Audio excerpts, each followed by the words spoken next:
Hello everyone, and a very warm welcome back. For those of you on the data analyst pathway, this is where our specialist journey truly begins. I'm Sam, and I'll be your guide as we navigate the last mile of data analytics. Today, we are tackling knowledge 53, K53, the barriers that exist to effective data analysis between analysts and their stakeholders and how to avoid or resolve these. We often think our job is just math and SQL, but here is the hard truth. A brilliant detective can solve the most complex case, but if they can't clearly explain the evidence to the jury, the culprit walks free. Your analysis is the evidence, your stakeholder is the jury. The concept I want you to adopt today is that of the bridge builder. You exist to span the gap between the technical world of data and the practical world of business decisions. Our goal is to master the human side of data, ensuring that your insights don't just sit on a dashboard, but actually drive action. Let's decode the standard. K53 asks us to identify barriers and find resolutions. The barriers are real. Often, it feels like a Tower of Babel. You say p-value or regression, and your stakeholder hears magic or nonsense. There is often misalignment. You spend weeks building a model, only to find out they just wanted a simple list of high-value customers.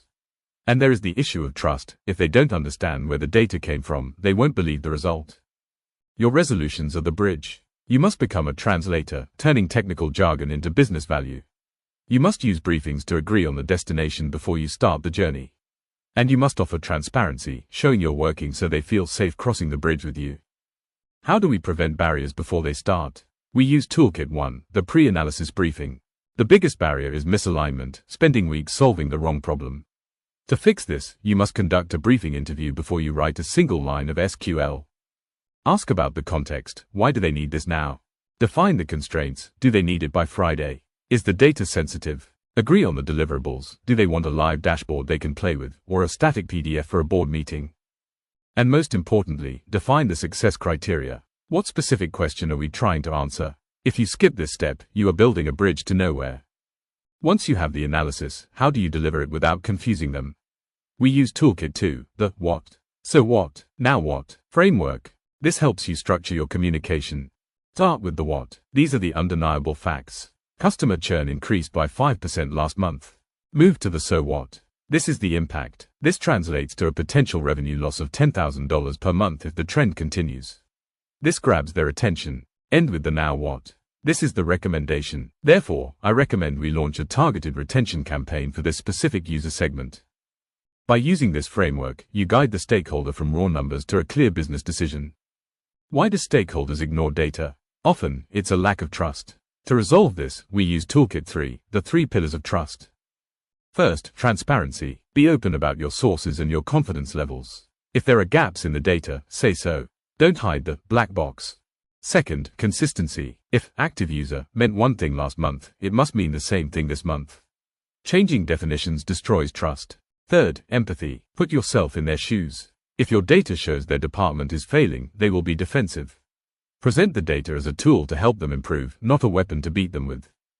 When you build this foundation, stakeholders stop fighting the data and start solving the problem.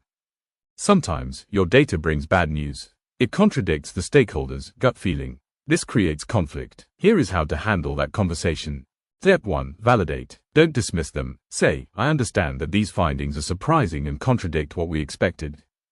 Step 2. Listen. Ask open questions. Is it the data source you are worried about, or the interpretation?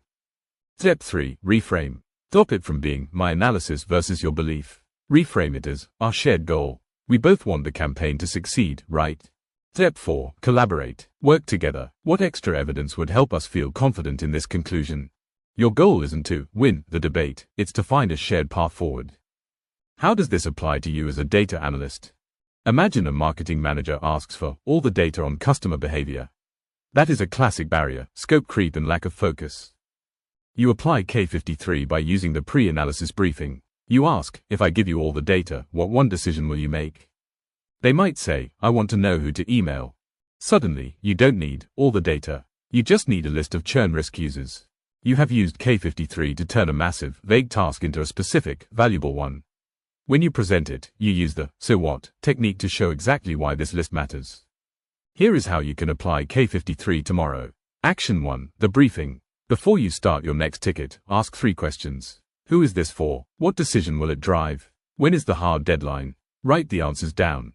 Action 2. The structure. Look at the last email you sent with data. Did you just dump numbers, the what? Rewrite it to include the impact, so what, and a recommendation, now what? Action 3, the feedback. Be brave. Ask your stakeholder, was that report easy to use? Did it help you? Their answer is the most valuable data you will get all week. The goal is to shift your identity from a data provider who fetches numbers to a data partner who solves problems.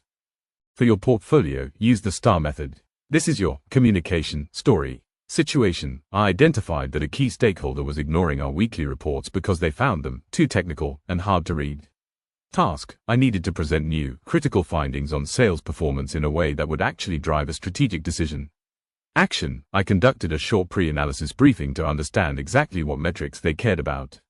I then structured my presentation using the what, so what, now what framework. Crucially, I simplified the language, removing statistical jargon like regression coefficients and replacing them with clear business terms like sales trends. Result: the stakeholder engaged immediately, accepted the findings, and the sales strategy was adjusted based on the data. Reflection: I learned that the accuracy of the analysis means nothing if the communication style builds a barrier. Simplicity is a strength. In your major project, K53 is evidenced in how you manage your stakeholders. In your analysis section, include the briefing, artifact, the email or document where you clarified the scope and success criteria. This proves you broke down the barrier of misalignment. In your results section, show how you presented the data. Include a screenshot of your dashboard. Add commentary. I chose to use a simple bar chart here instead of a complex table because the stakeholder needed to see the trend immediately, the so what. Show the journey of the data from a raw question to a clear, communicated answer. Let's wrap up. We've learned that K53 is about being a bridge builder. We identified the barriers, jargon, misalignment, and trust. We equipped ourselves with solutions, the pre-analysis briefing, the storytelling framework, and the pillars of trust. Your next step is to identify one real barrier you faced recently. Was it jargon? Was it trust? Write a short reflection on it for your portfolio. In our next session, we will move to K54, where we will sharpen our technical minds and learn how to critically analyze and interpret complex information from diverse datasets. Remember, data is the vocabulary, but to be successful, you must speak the language of business. See you next time. Thank you so much for joining me today. I hope you now feel more confident in mastering this topic. If you found value in this session, I have a small favor to ask. Please hit that subscribe button, give this video a like, and follow our channel. It really means a lot to me and helps the algorithm show these lessons to other apprentices, just like you, who need support. Don't forget, you can download today's slides and the full transcript at www.mentorinai.com EPA Hub. While you are there, check out our mock interview and portfolio review services to make sure you are fully ready for your EPA. See you in the next video. Keep learning.